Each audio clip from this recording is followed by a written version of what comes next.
credible evidence of the links between Indian agents and the assassination of two Pakistani nationals on Pakistani soil.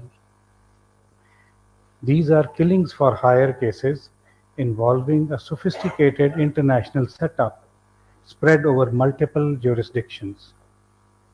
Indian agents use technology and safe havens on foreign soil to commit assassinations in Pakistan. They recruited, financed, and supported criminals, terrorists, and unsuspecting civilians to play defined roles in these assassinations.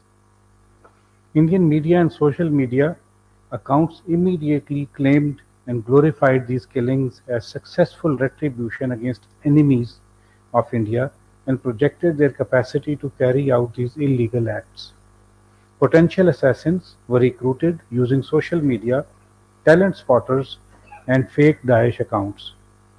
There was complete compartmentalization of various components of the operation with employment of teams of financiers, locators, and assassins.